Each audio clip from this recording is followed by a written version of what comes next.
Cloud. Welcome, everybody. Greg Peterson coming to you from the Urban Farm, and I'm here with Janis. And Janis, apparently you need to change your name. It says Greg Peterson Urban Farm Podcast.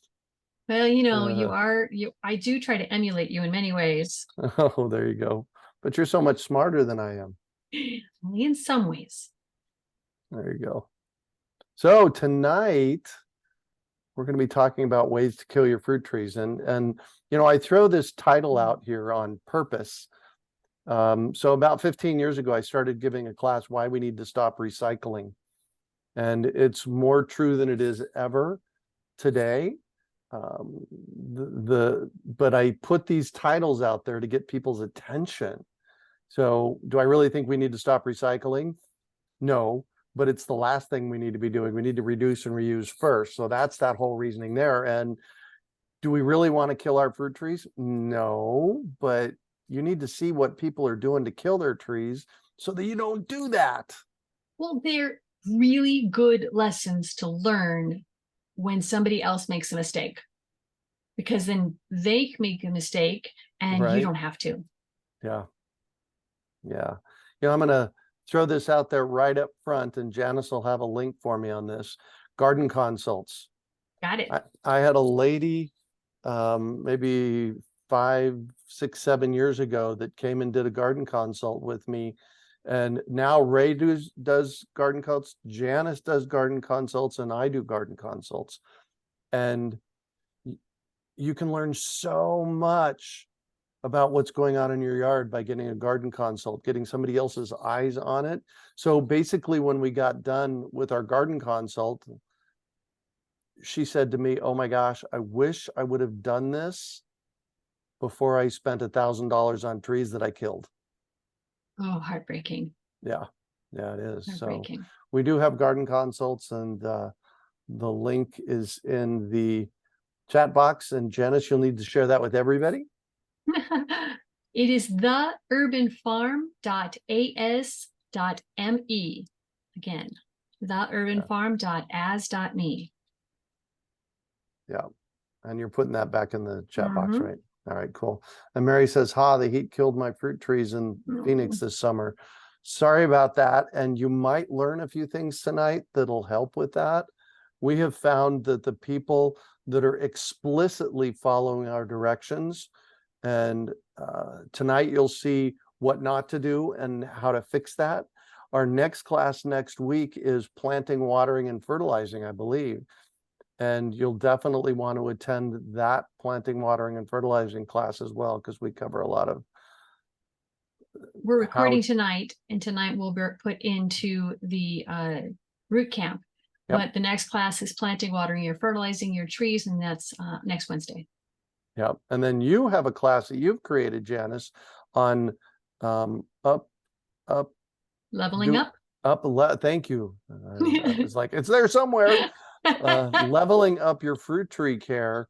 And that's really where we want to go. And I tell people right out of the chute, I'm straight up about this. I've said this for years. You're going to spend as much on your trees as you are on the supplements and soils and that kind of stuff the first year. So just know that going in for success. Because if you just take a tree and stick it in the ground, good luck with that. So let's see here. I can share my screen. You can.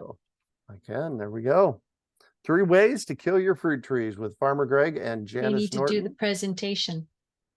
Isn't it the presentation? No, I'm looking at the edits. There you go. There we go. Thank you. Okay. And you can find out all about us at fruittrees.org.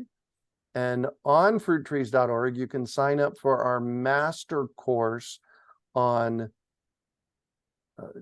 taking care of fruit trees in the desert, planting and watering and fertilizing, all the stuff we talk about. You can learn about in our master course. And guess what, Janis? It's called Root Camp. And what? It's free. Well, isn't all of our fruit tree education free? Yeah. Yeah. That is the case. That is the case. We do that on purpose because we want you to be successful. and come back and see us when you want to buy fruit trees, because besides the plethora of information that we have on growing fruit trees in the desert and my 50-year background of growing fruit trees in the desert, I'll be modest or not and say that we have the best pricing in town for the best trees. So guess that's not surprising coming from me, huh? All right. So what are the 3 ways? Planting in... Question, is our picture blocking the text on this? Good question. Can you guys tell us if that's blocking the text? Because we want to be able, I'm going to hide my face. Okay. That'll help a little bit. Nope. No, it's not. Okay. All right, cool. And when you come on and talk, turn your video back on. Okay.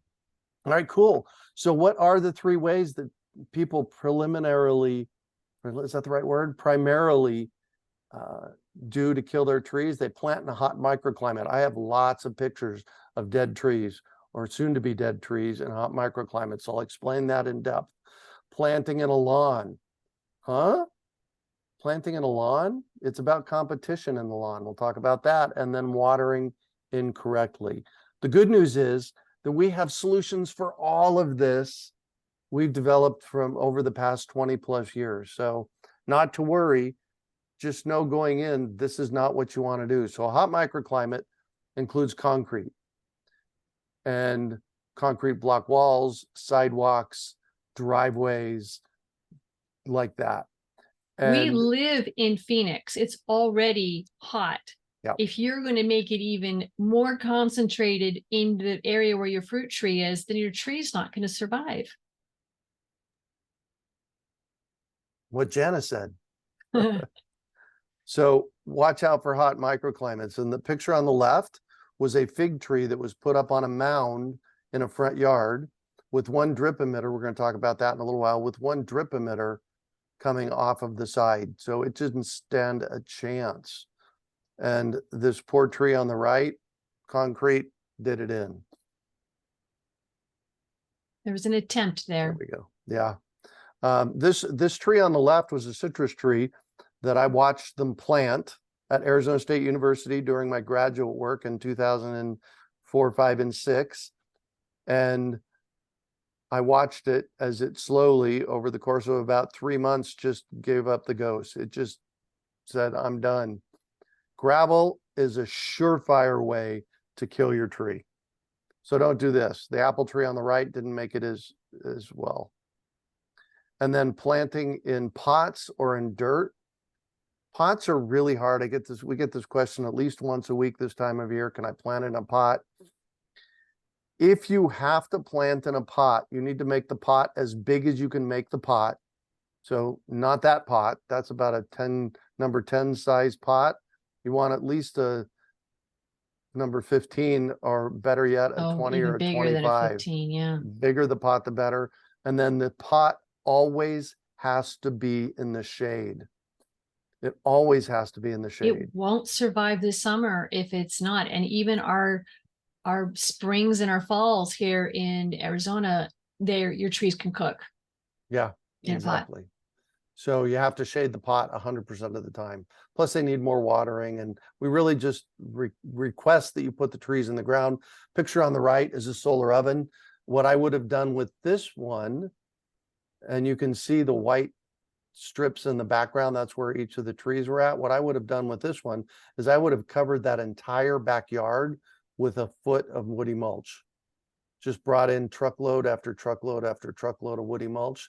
And over the course of the next 18 months to 2 years, you're going to make it into an amazing soil space for growing fruit trees. This is still a hot microclimate, block walls. This tree didn't make it. It probably needed shade. Hot microclimate, these trees didn't make it. There's too much block wall, too much gravel, not enough woody mulch. I would have stuck a good 12 inches of woody mulch in this entire space and then shaded it. We're going to talk about shade in a little while. This one is missing my 6-6 rule, which I'm going to explain to you in a little while.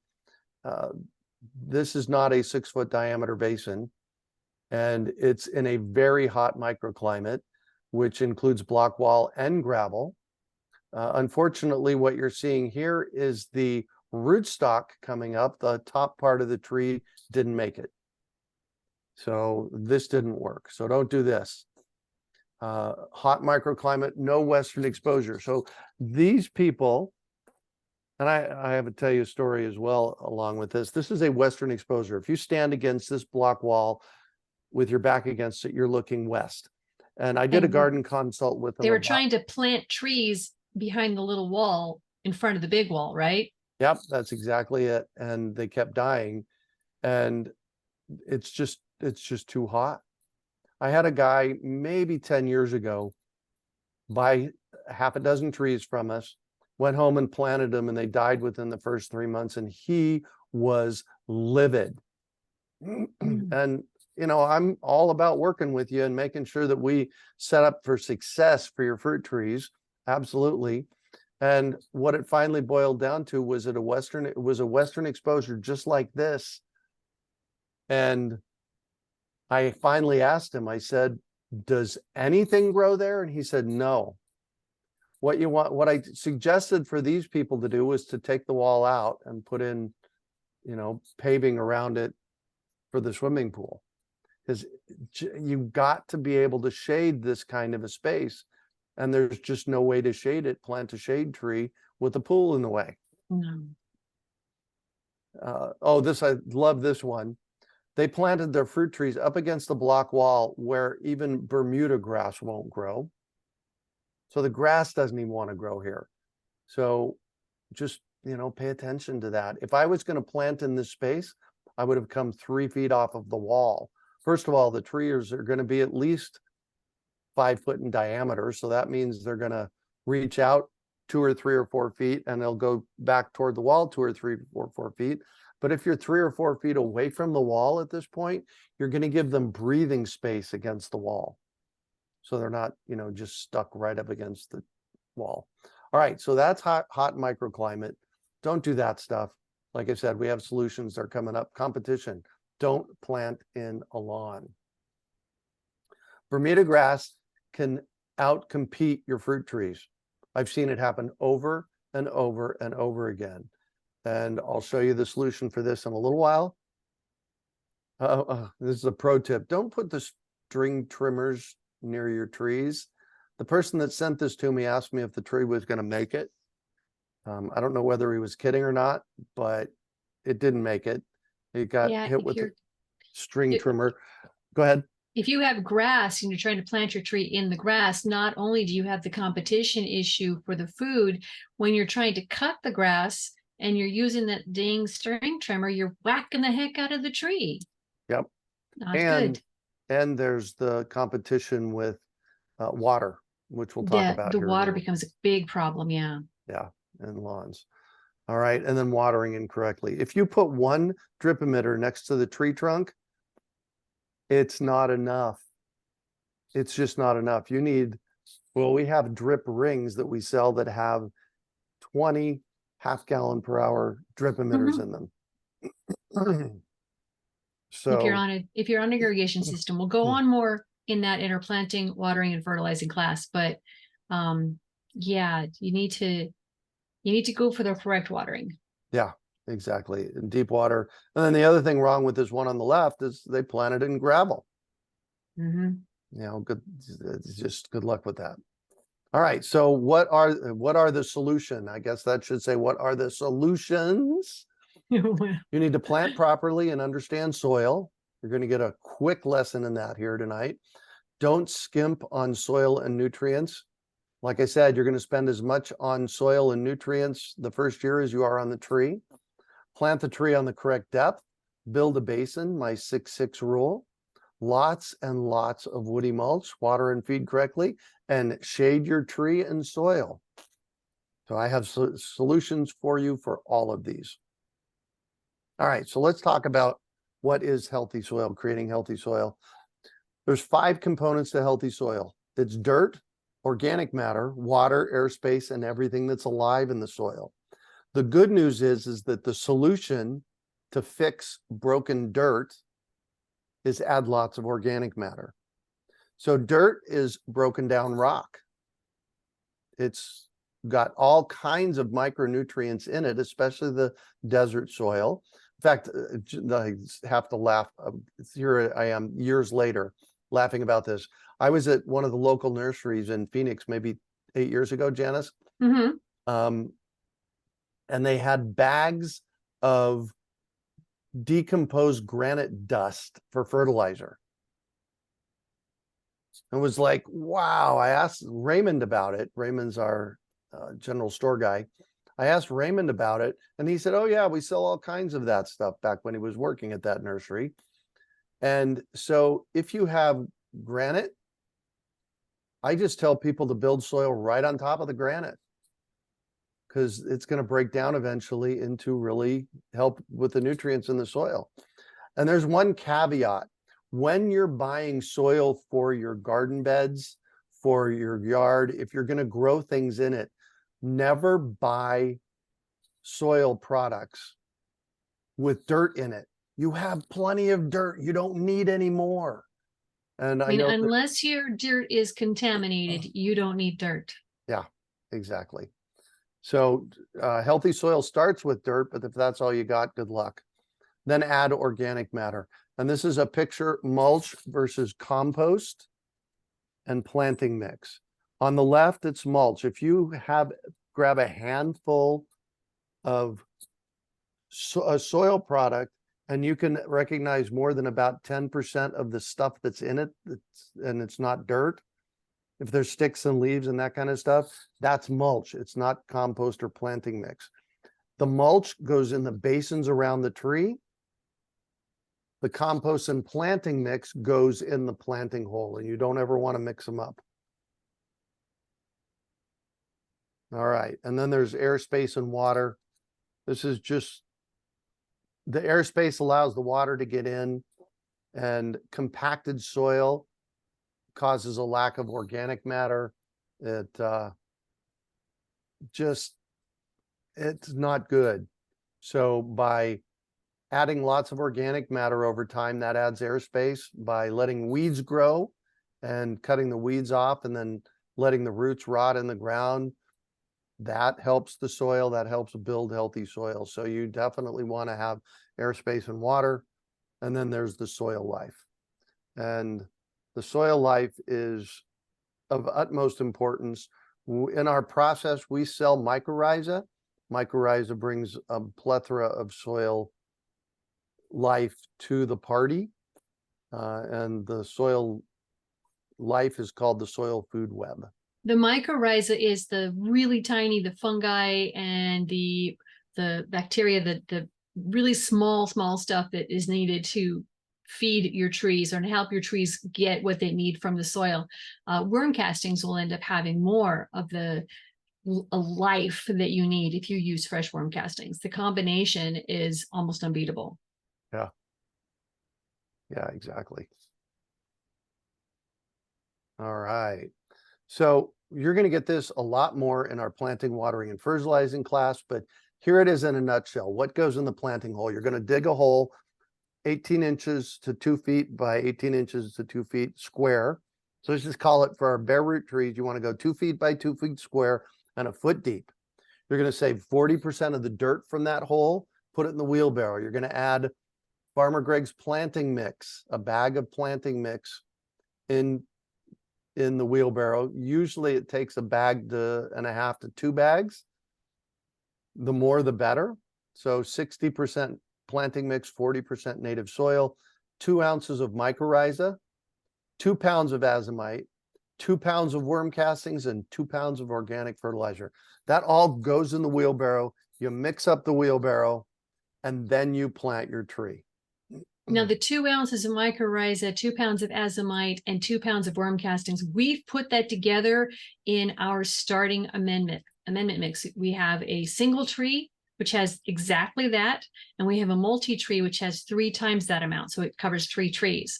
We don't put the fertilizer in with the mix because we've got options on that, but that is all set up for you in our starter amendment kits. Yeah, exactly. And it's inexpensive. What's our single tree planting kit? Our single starting kit is $11. Oh, there you go. There you go. That is In 2023. that in a bag of Farmer Greg's planting mix is gonna basically have your tree thrive. And some fertilizer. And there it is right there, 2 pounds of organic fertilizer. Exactly. Buy that All right. separately. So planting your tree at the correct depth. It's usually apparent when you come and pick up your trees where to plant them to. Most trees are grafted, so there's a graft union and then there's the rootstock and the root flare. You just want to plant the tree to the top of the root flare. Now, if you're looking on that spot right there, you see where the roots kind of come up and it's a slight change in the roots. That's what we're talking about. That's the root flare. At the lot, the trees may have a little bit more dirt going up a little bit, just as we're trying to protect them on the lot. So you can't do the dirt line. You do that change in structure right there. Yeah, well, and the interesting thing, Janis, about the root flare and where they were planted at is normally they're 2 different colors. So if you grab a bare root tree, and a bare root tree, for those of you that don't know, means it's a tree without any dirt around the roots. And the root flare and below will be darker, and the stuff that's above, the part of the trunk that's above the ground, will be lighter. Yeah. So planting at the correct and depth we're is really talking important. about the actual color of the branch, not the dirt on the tree. But yes. Exactly. Perfect. All right. So here's a solution in lawn. And so this person built a 6-foot diameter basin, added 6 inches of woody mulch, planted the tree in the middle on a hump. So we suggest you plant the tree a little high so that the woody mulch doesn't sit against the trunk. So you can see right near the base of the tree, there's dirt there. So they planted it appropriately and put 6 inches of woody mulch all the way around it. Now, what this does is it gives the tree the opportunity to get started and start thriving before the Bermuda grass shows up. Number one. Number two, if you have sprinklers in your yard, sprinklers for fruit trees are the wrong way to water them. So what the woody mulch does is it creates a barrier between the roots of the tree and the sprinklers. And then the woody mulch breaks down pretty quickly and makes pretty healthy soil around the basin. So this is the solution for you if you're doing it in a lawn. Then what you can do over the course of the next 2 years is just weed whack at the edge of the basin, which is nice. And then if you want, you can let the grass grow in year 2, start growing in the basin, which it probably will, but that'll be after the tree is established. So the tree gets an opportunity to get established in the first place. Because tree roots grow slower than grass roots. That's right. All right. So this is the front yard of the urban farm about 8 years ago, maybe. You might want to give a year, since this video will be watched over and over. So probably 2016. Okay. And what I did is I tried something extreme. I built a concrete basin in my front yard so that the grass would stay out. You don't have to go that severe. This was an experiment. I used all reclaimed materials out of my yard to build the wall. And I went down 16 inches, and this was a newly planted tree on the right. This was year 2, I would guess. On the left, that was a year 2 tree. So it went in 18 months prior to that picture being taken. And the tree on the right with Gizmo sitting in the picture, that's 2 years later. So that's about a 4-year-old tree. And you'll see around the basin of the tree, those are cow peas that I planted that grow wild at the urban farm. And by the way, when you come and pick up your trees, we will gift you cow peas to plant. They grow so prolifically, and we're going to talk more about them in a little while, shading the ground. All right, here it is 4 years later. So this is a 6-year-old tree. And you know, that tree is just thriving, absolutely just thriving in the lawn with the basin around it like that. Now, you don't have to go that severe. You can still just do this if that's, you know, that's the level you want to go to. This will have it thrive as well. All right. So let's start with my 6-6 rule. This is what you need to do to have your tree thrive. And that is 6 inches deep and a 6-foot diameter basin filled with woody mulch. And we go into this a lot more in depth in planting, watering, and fertilizing. This happens to be an 8-foot diameter basin. They did a lovely job of it with a Now, peach. Go ahead, Janis. for a 6 inches deep, 6-foot diameter roll, you're starting with maybe 4 bags of mulch, very minimum. 4 bags of top mulch from us will Yeah. get you that. And we do have top mulch available if you want to get it from us. We also, Arizona Worm Farm also sells it. Chipdrop.com if you need lots, 20 cubic And yards. And you can even supplement it with the leaves that are falling off, the Yep. branches that you're cutting up. Exactly. Yes. Yeah. So you're going to want to do this around every single tree. End of story. 6 Mhm. inches and a true 6 inches. You want to do that. All right. And this is what happens. So this is a basin around a tree that I planted at the urban farm 8 years ago. So that would have been in 2014. And it's And- square. And it's a square basin. It was up above the irrigation and it's only about 4 by 4. That's all the space that I had. So you're going to go as big as you can go. And if it's not quite 6 foot by 6 foot, that's fine. But if you have the space, it's always good to go 6 foot by 6 foot, 6 foot diameter. The picture on the left, see that white stuff, Janis? Ooh, That's the good gross. stuff. I That's know. the mycorrhiza. That's the soil life. That is what we want. If you do this and you get mushrooms, you're doing something right. Cool. You're doing something right. Mushrooms are if they're thriving, your soil is good. Anybody who put down wood mulch recently and we just had a little rain, they might get some sort of gooey orange stuff looking stuff. Even that's fine. We have an article on it on our website. We get that all over the place here. Yeah. It starts yellow and it looks Mhm. like dog vomit. Yep. In fact, that's what they call it, dog vomit mushrooms. And so if you look it up, it's out there. It's a good thing. It's breaking down the woody mulch. Mhm. So this is a great start, this picture here.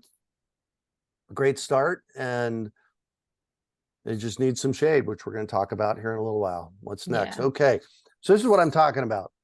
And these pictures came from this homeowner, not me. And this is the front yard in January of 2017. I love that they covered the whole yard with wood chips. Yep. What a gorgeous, gorgeous way to protect that soil. Yep. And they put 6 inches of woody mulch down in the whole space. Beautiful. So it Beautiful. cools the space. So this is January 2017. This is 6 months later. Look at the size difference of those trees. Look at the mulberry right there. The mulberry is barely a stick that you can see along with the jujube. And, that jujube, and it looks like a pomegranate in between, a Barbados cherry up front. This is what can happen, and we see it all the time. And so this is the same person's backyard. You can see the fig and peach and apricot sticks. He got these trees from us. And 6 months later, this is what they did. This person is doing everything right, and the trees are absolutely thriving. All right, so 4 years ago, maybe 2017, I start talking with a gentleman named Farmer Rick and coached him for 2 or 3 months. And he said, earlier this year, you helped me out with my dying lime tree. I watched your webcast drastically altered the ground around the tree and bought mulch and fertilizer from you. And this is what the difference of 4 months makes. Isn't that amazing? Again, those are his words and his pictures. It's just like, wow, this is what can happen. The other thing he needs to do now is plant either sweet potatoes or cowpeas in the basin around the tree to cool the soil. I got a shocking slide that I'm going to show you here in a little while about that as well. All right, how much do you water? First of all, I can't answer that because I don't know about your soil. What we can do is give you tools like the moisture meter, like the soil probe, like your finger, to see if it's moist down there. Now, and we go through that a lot more in the planting, watering, and fertilizing class to Yep. talk about how to use these tools, how to recognize the signs, and to help you get more comfortable with that. yeah, exactly. So I developed in the 1970s, I moved into the Weldon house. I was in my teens and planted fruit trees. That's when I planted my first fruit trees near 28th Street and Indian School in Phoenix. And we got flood irrigation water. And the flood irrigation water came in once a month in the winter and twice a month in the summer. And guess what? The trees thrived. The trees absolutely thrived with watering once a month in the winter, once a month and twice a month in the summer. I didn't invent this. I just observed it. This was a permaculture observation for me. So we have an entire strategy page in our root camp on how to water. The thing is that if you're picking up citrus trees in the next 30 days from us, you're going to water them when you plant them, and every 2 weeks until November 1st. And then November, December, January, and February, we're going to deep water them once a month. And then when March comes around, you're going to start watering them twice a month. And then when it gets hot outside, you're going to need to pay attention to your trees. I have planted 160 fruit trees in the past 3 months here in my new farm. And I go out and walk the orchard at least 5 times a week. We go walk the entire orchard. I watch for deer damage. Yes, we have deer. I watch, make sure they're getting enough water. So you need to start paying attention to your trees on a regular basis. It's part of the game here, guys.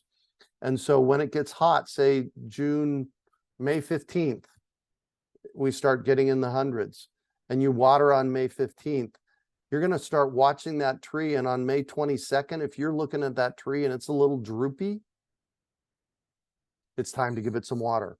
The thing is, an overwatered tree and an underwatered tree, the damage looks the same. So if you're overwatering your tree and you're going into April and it starts drooping, what do you think? Oh, it needs more water. So you water it more.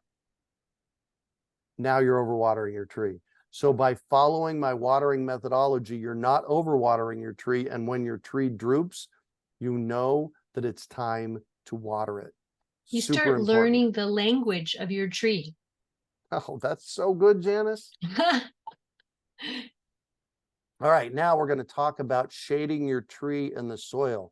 And this may be counterintuitive, but the first 3 have nothing to do with shading the tree. The mulch, 6 inches of woody mulch, 6-foot diameter basin around the tree.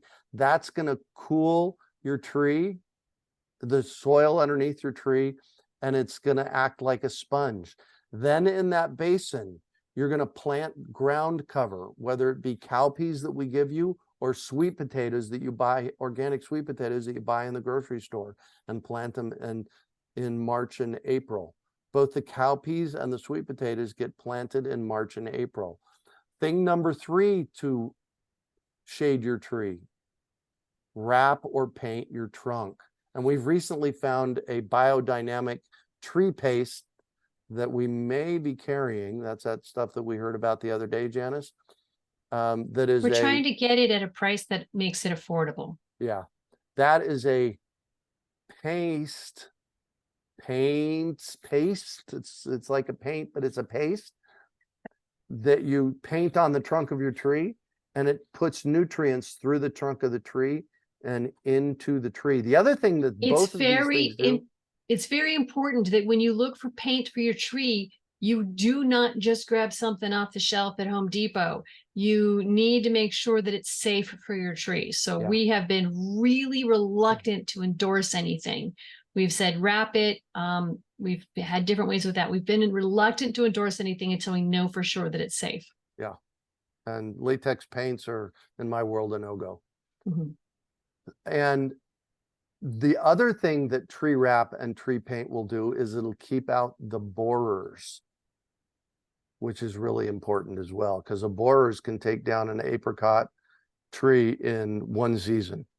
Mhm. And the borers show up on trees that aren't as healthy. So if you're planting, watering, and fertilizing per our directions, they're going to be more resistant to the borers. The trees are. So, and then plant shade, that's larger trees. This season we have mesquite trees, native mesquite trees that we brought in from a grower in Tucson. If you are And- interested in getting one of those, and this is for 2023, you got to go fast because I'm finalizing my order in the morning. Yeah. So order it soon. And then paid for shade. And I think the next, oh no, this is a plant cover. I'll show you paid for shade here in a minute. This is plant a ground cover. These are sweet potatoes, maybe, Janis? That right there is the whole row of green underneath our trees is sweet potatoes. There you go. I loved that picture. And that's so thick. That's Raymond, by the way, our general store manager. He's He doesn't like, kneeling. I don't think he likes getting his face on pictures, because No, we've he got doesn't. several pictures of him like this where he's hiding his face. We love you, Raymond. We love you, Um, Raymond. So He's kneeling in my yard. That's a picture of my yard. He's kneeling in it, and it is full of sweet potatoes up to his belt. yeah. All right. There it is. This is the roast, the roast revolutionary, the most revolutionary discovery we have made. Underneath the ground cover, and I kid you not, underneath the ground cover, it was 89 degrees on this day. This was an August afternoon in 2017. It was 140 degrees at ground level with no ground cover. And it was 120 degrees, 6 inches down. This will kill your trees. So remember, woody mulch, plant a ground cover, wrap your tree trunk. That's probably going to do enough for you, unless you have a really, really hot microclimate. I did see somebody commented on one of my slides earlier, was that artificial turf in the picture. I think it was artificial in the in that picture of the swimming pool. And she said it can get 180 degrees with artificial turf. It's like, It's wow. really ridiculous. Yeah. All right, here's a tree planted correctly. My 6-6 rule is in place. Paid for shade is in place. So they put up a shade tent over the top. Here's the thing. Do not, and I repeat, do not put a tent over your trees on all 4 sides of your trees. You will kill it. You know how I know, Janis? You tried it. I did. You it. learned. I learned. I went down all 4 sides and on the top, and I cooked the tree. If you are going to pay for shade like this, you need to put shade on top and on the west side only. Was that emphatic enough, Janis? Yeah, I've seen you do it more emphatically, but that is good because it's important. Yeah. And this tree was planted in January as a 3-foot tall stick. And this was 6 months later. And this is what 6 months can look like on the growth of a tree if you plant it right. You got your 6-foot basin, you got your paid for shade. This is an apricot tree and it's just going gangbusters. All right. So now you get a little bit of a advertisement from us about our different programs, then we'll And take this is really questions. good. Take a look really quick. There's a 5-gallon, a 15-gallon, and a 24-inch box. You just need to see what the size are of the trees that we have. We don't always have 24-inch box trees. This year we don't, but you can see what you're looking at when you're trying to plan on whether or not it'll fit in your car. Yeah, so this is a number 5 tree on the left, and these are citrus, they're potted. Again, the deciduous are bare root. What I want you to notice is the trunk on the number 5 is about a 1/2 inch. That's a $60 to $80 tree right there. So what some nurseries around Phoenix do is they'll take that number 5 and put it in a number 15 and sell it as a number 15, and for a whole lot more money. So what I want you to notice is the trunk on the number 15 tree is 3/4 of an inch to an inch in diameter, looking at it from here. So that's a number 15 tree. And we have in Root Camp, we have a whole article that I wrote about this. And then the 24-inch box tree, I want you to take note, that's about a 3 to 4 inch diameter tree trunk. Again, a local nursery will take that 15 and put it in a 24 and or 20, that's a 20-inch box actually, and sell it to you for the 20-inch box price. So that's a huge caveat in buying trees. And if you're curious about it, I wrote a whole article on trunk size. Now our citrus program runs in August and September. We have a few citrus trees left. We can only order a certain amount because there's limited supplies of them in the market. And that's a long story. There's an article in our Root Camp about that as well. Citrus tree pickup begins at the end of September most years.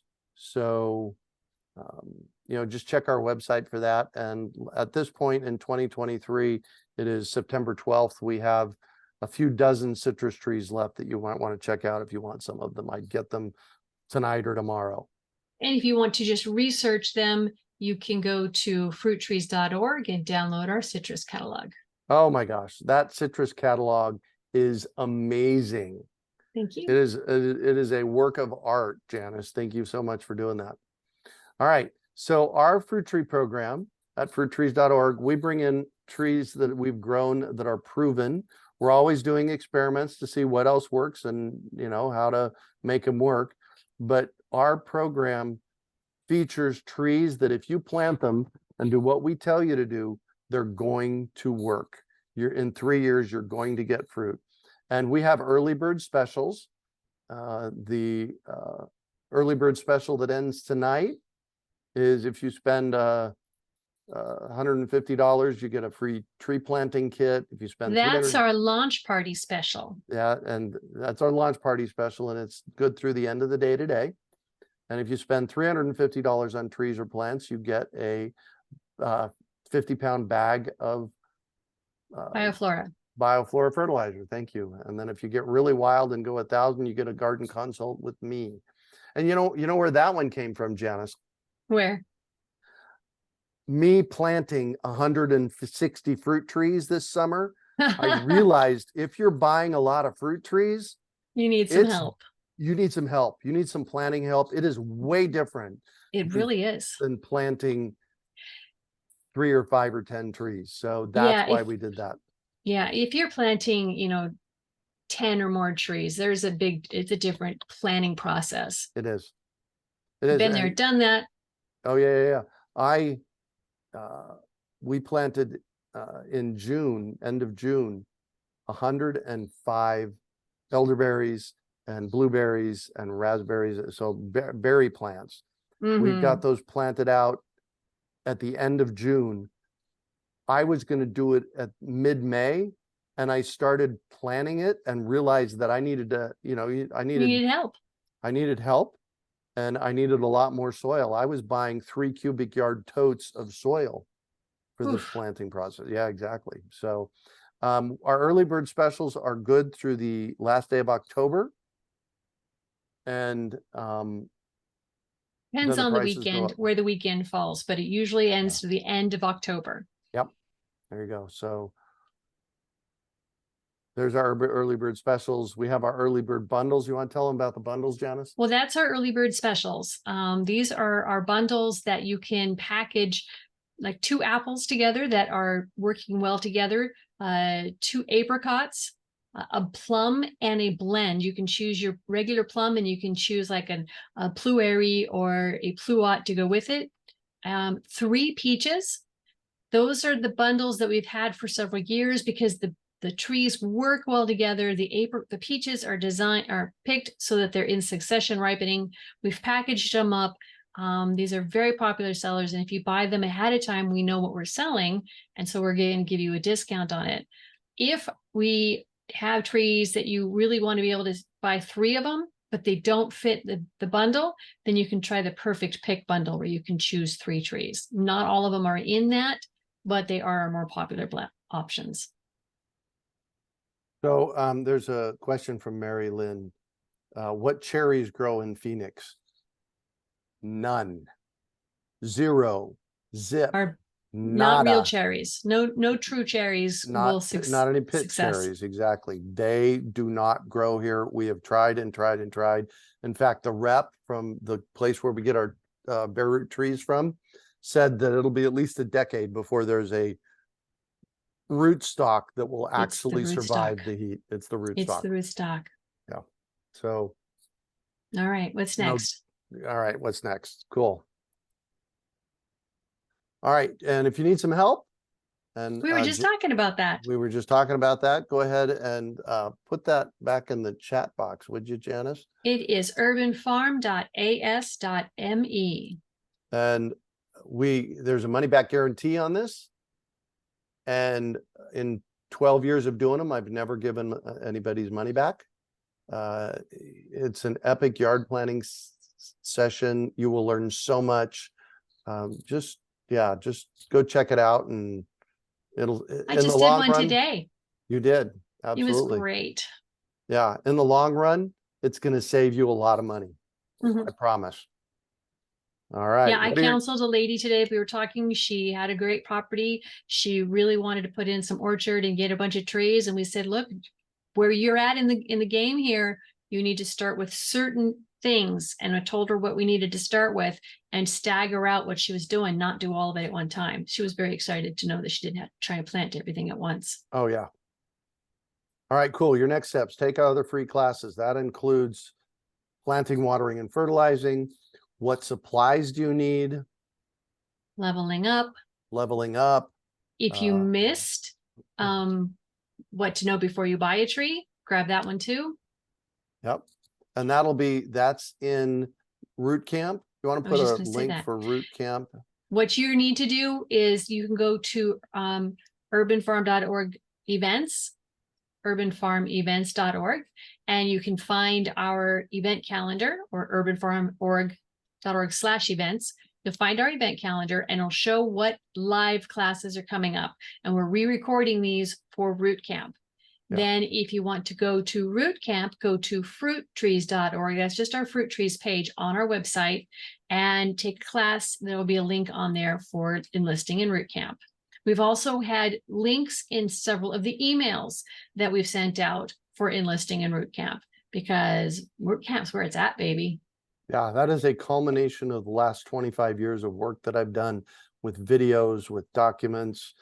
10 years ago, I had a 1-page planting manifesto that turned into about 25 pages. And we were the crew on the lot were laughing because it was 1 page, and then it was 3 pages, and then it was 7 pages, and then it was turning out to be like 17 or 20 pages. Yep. And we're just like, you can't afford to pay the printing on this, Greg. You got to come up with a different solution. So we've done all kinds of videos and classes, and that's what's in Root Camp. Your next steps, you want to pre-dig your planting holes. For citrus, it's a good idea. For bare roots, it's imperative, because when you come to our nursery, our pop-up nursery, the second half of January, and pick up your bare root trees, you're going to want to take them home and plant them immediately. If you don't plant them the day that you pick them up, they have to go in the ground the next day. Absolutely. That's the way it is. Don't even think twice about it. That's what has to happen. Is that emphatic enough? Yes. Okay, good. And yes, Mary Lynn, Barbados cherries aren't a true cherry, and they're a berry, and yes, they will grow in the low desert. We were talking for cherries that don't work in the desert are the pit cherries, the stone The fruit ones cherries. you get at the grocery store under the box titled Yeah. cherries. Yep. All right. And our ultimate goal is to pick an abundance of fruit.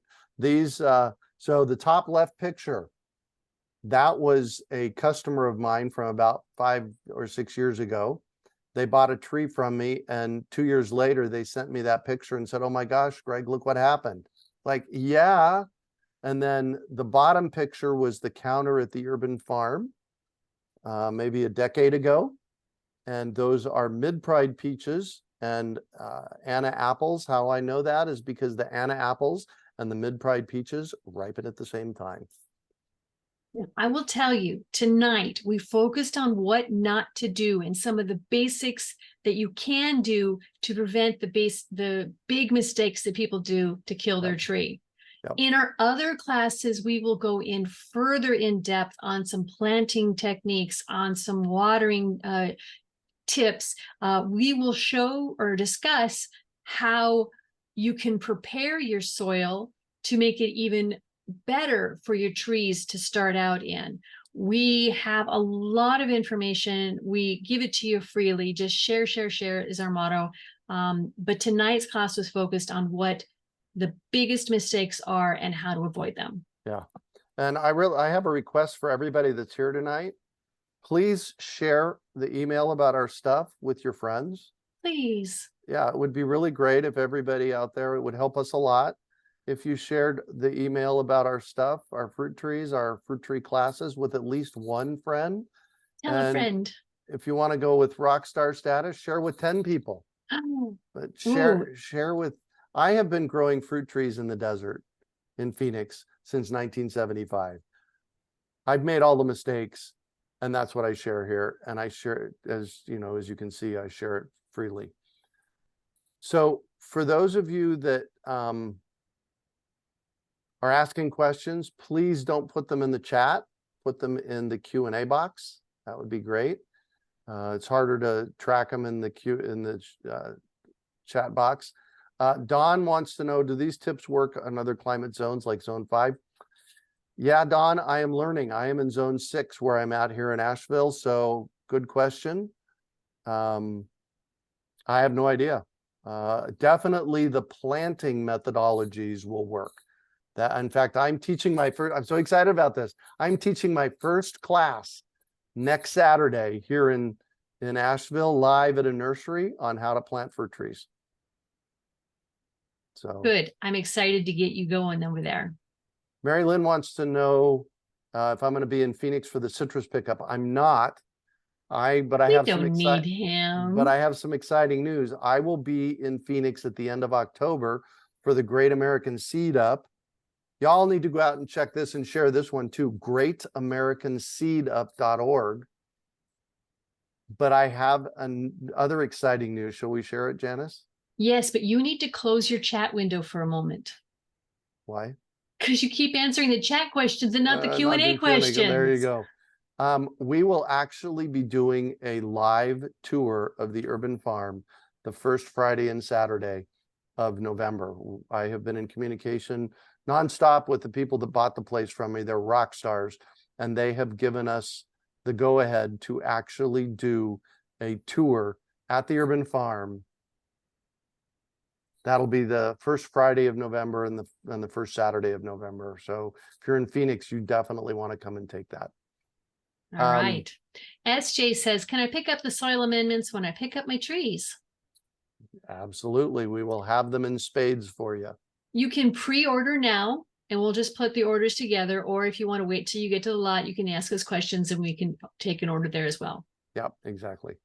And we set up a full-on nursery. When the nursery is open, the pop-up nursery is open, whether it's for tree pickup or a few times a year, we set it up for a day just for supplies and stuff. We're there. We set up a store. We have people answering questions. You can buy all kinds of stuff from us. Right, Janice? I'm laughing because you say we, but it's me. Oh, that's true.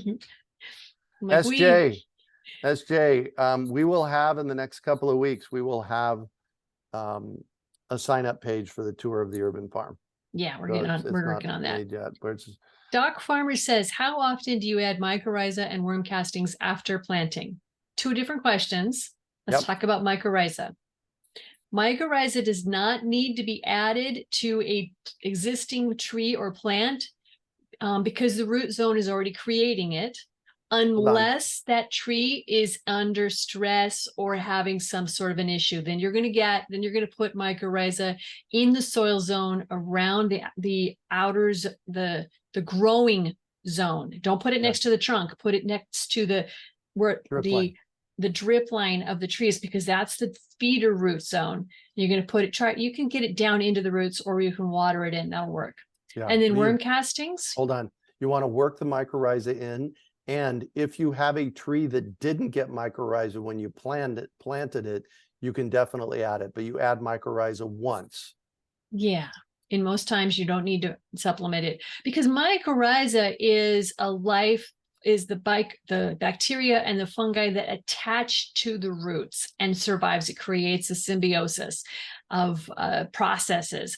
You don't need to keep adding it because you already got it, and then it keeps growing and growing and growing. So if you have a healthy mycorrhiza system down there, you don't need to keep adding to it.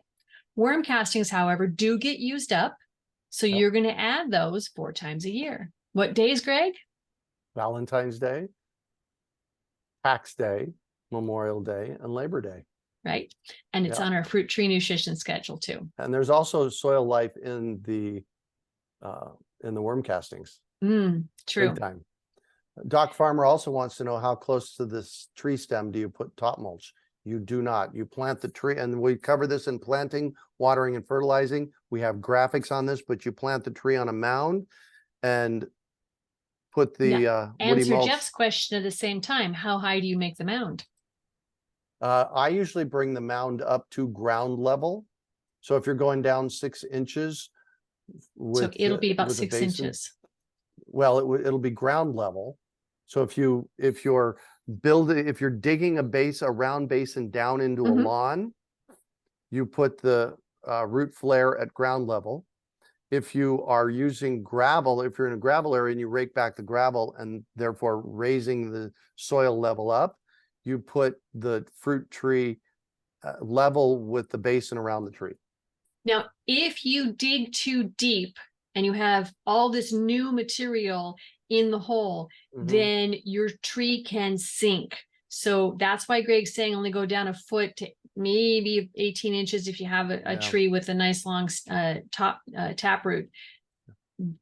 So you don't want to have your tree sink with a bunch of with soil. If your hole is too deep, you're going to want to make sure you pat down that soil some before you put the tree on top.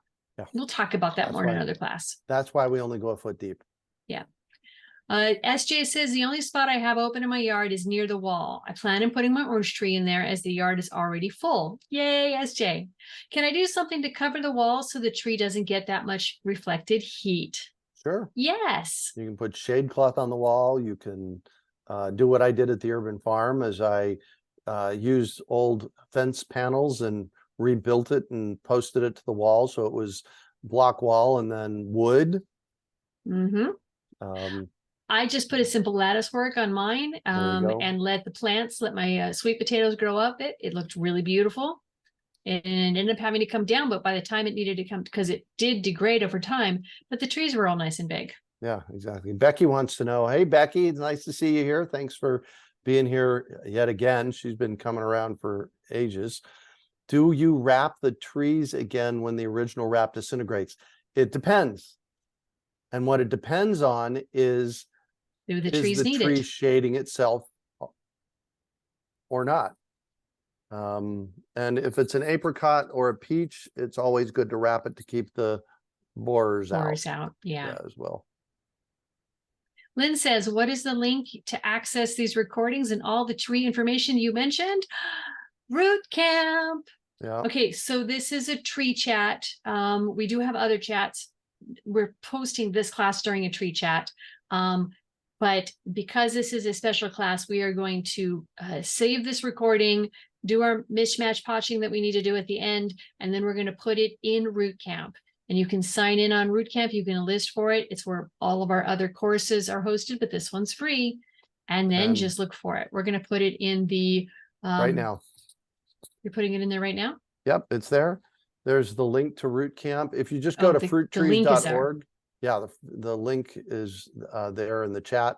If you just go to fruittrees.org, and it's Again, one of the there's a big sliders. green button on take a class page, big green button to help you enlist in Root Camp. Gaynell says, do you add amendments on top of the mulch or move aside the mulch temporarily to add it to the soil? Number 2. If you put it on top of the mulch, the mulch will absorb it, and that's not what you need. Now, what you can also do is, I call it my shovel method. You take a shovel and you push a shovel down 6 or 8 inches, push it back and forth, pour the amendments in, and cover it back up. And he's talking like one of those really skinny, like 3-inch shovels, like a shooter shovel is what you called it, I think. I call it a sharpshooter shovel. Sharpshooter shovel, that's what you call it, yeah. Nice alliteration. Anita Getz, welcome back. I feel like we're cousins. Wish I would have known all this before we moved here from Minnesota. We used a landscaping company and they installed various fruit trees 3 feet from block walls. Oof. If I purchase your system of fertilizer and mulch, will my trees have a chance? Oh, heck it will yes. definitely help. Let's take a look at your pictures. Go ahead, send us some pictures and we can see, because you've got a lot of things going against it. We will give you some feedback on what you need to do. But yes. Here's what I want you to do, Anita. Go to Root Camp, join Root Camp. In Root Camp, there is a video that I made 2 years ago on how to fix a broken basin. Do that. It will have your trees thrive, I promise. Yeah. Alicia wants to know, should we paint tree wounds? I'm assuming you mean where we prune a tree. Good question. We don't in Phoenix because it's so dry. I know, Alicia, you're east and north, so I have no idea in your area. You're going to have to figure that one out in your area. And I don't have any trees big enough here in Asheville yet to find out. So now, wrapping a tree is done to give it protection from the sun, because a lot of our trees are too young to have their own protection. They don't have their own sun protection in there. The bark is too thin. So you are going to do this before it gets to be too much sun on the trunk. There was a question here from SJ, when do we do it? You can do it the same day as you plant it, but it's quite young then. So I would say, you can wait until end of March or April to do it. I usually wait because the tree will bud out and tell you where it wants to grow branches. That's and true. Then you wrap around where you want the branches at. And in the winter sun, it's not that bad. It's the really hot sun. Yeah. Diane says, it's been so hot and I haven't been able to foliar feed. If I cannot spray, should I foliar feed nutrients be added as a drench or just do the heart drench? Oof, it is so hot here. We went to the boys and we went to Tom Spellman and we went to Scott, Murray, and we said, what do we do? What are you experiencing? What's your advice?